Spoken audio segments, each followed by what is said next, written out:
Okay, kids, pop quiz time. Is Kamen Rider Zi-O episode 19 and Lupinranger vs. Patranger episode 48, are they going to be good episodes today? Yes, no, yes, no, yes, no, yes, no, yes, no. Answer, it's complicated. Alright, let's get the obvious one out of the way with Kamen Rider Zi-O episode 19. Where we have ourselves the debut of Kamen Rider Quiz, the titular Kamen Rider from the year 2040, who is somehow back in 2019 to deal with his another Rider counterpart.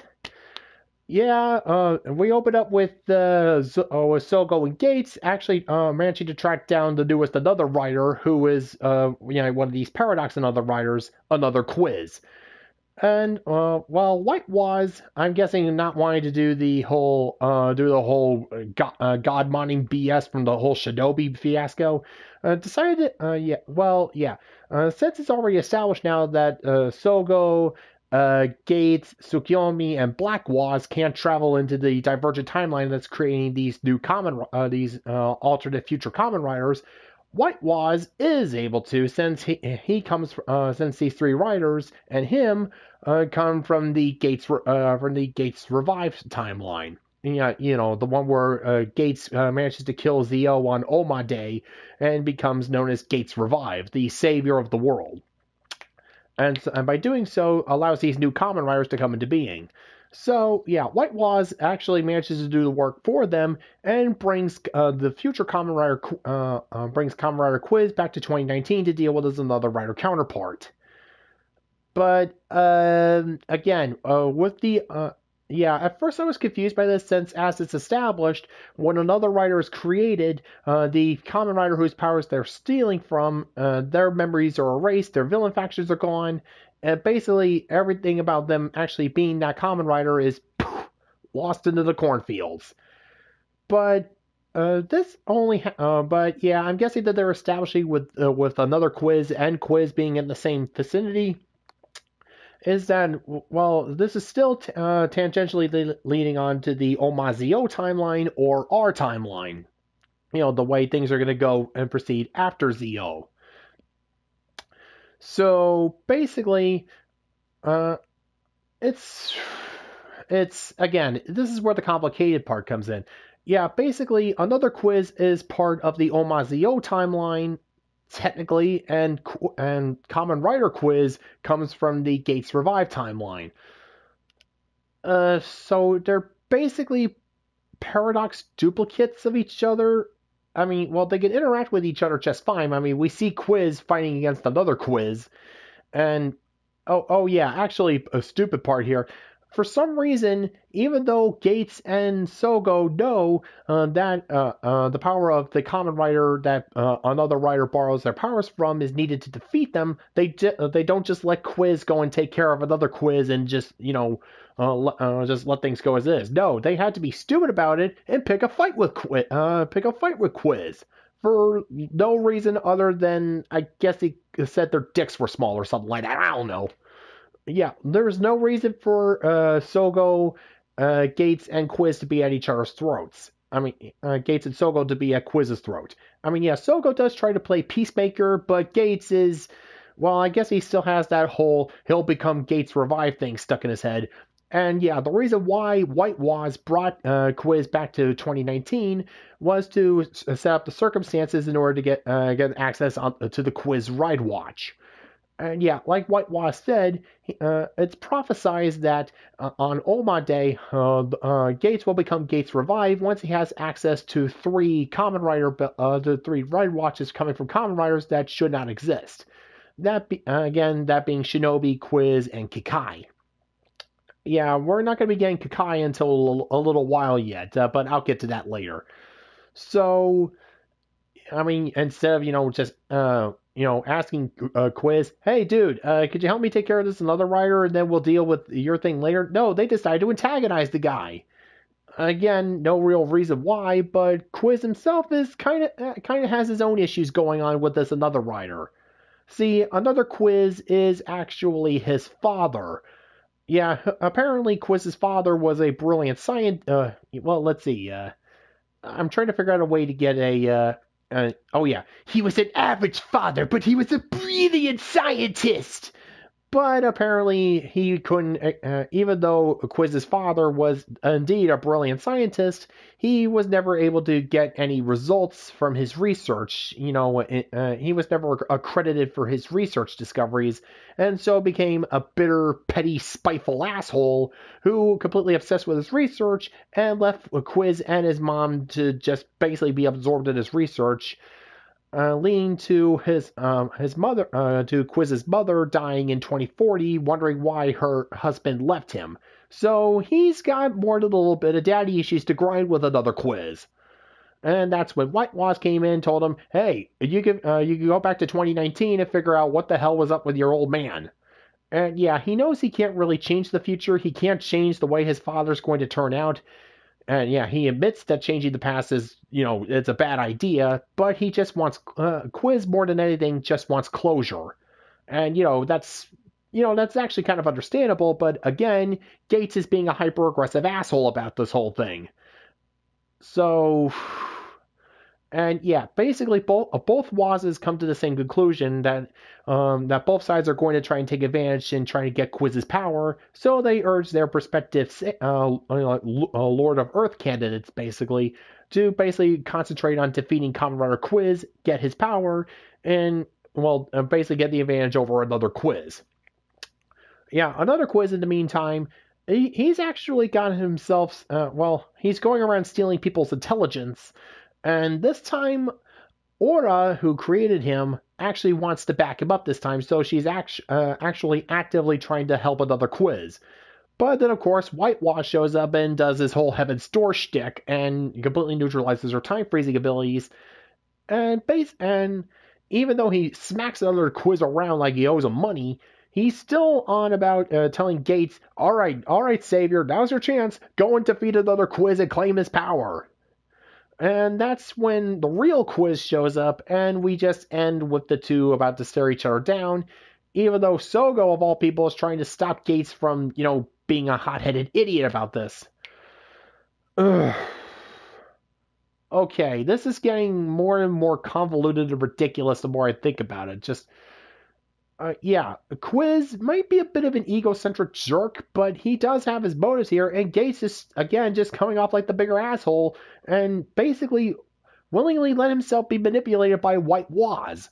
And yeah, I know, preventing Oma Zi-O is a top priority. In fact, it should be number one priority with a bullet. And again, Sogo, why don't you just smash your driver already and put an end to all this nonsense?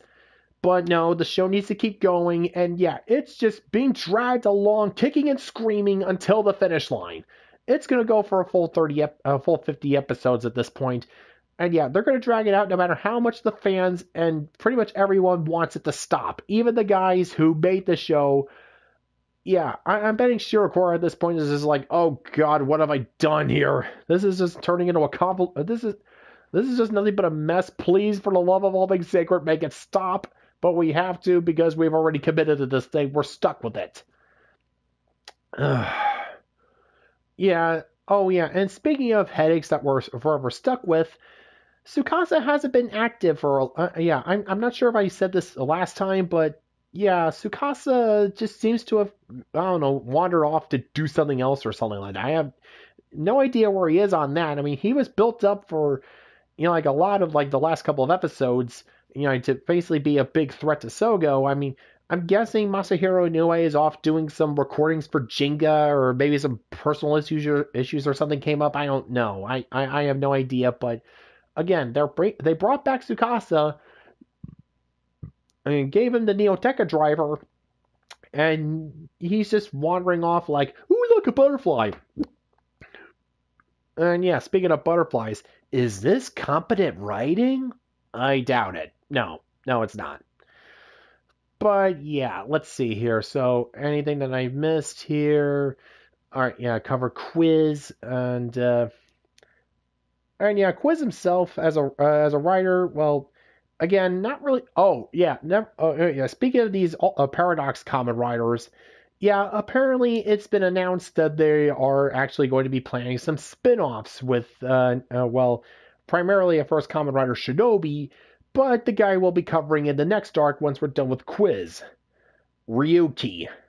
And yeah, there's been some spoiler information here, but yeah, they managed to get Shinji's actor back to reprise the role, although it's, well, yeah. Basically, they're going to be announcing two web miniseries alongside Zi-O.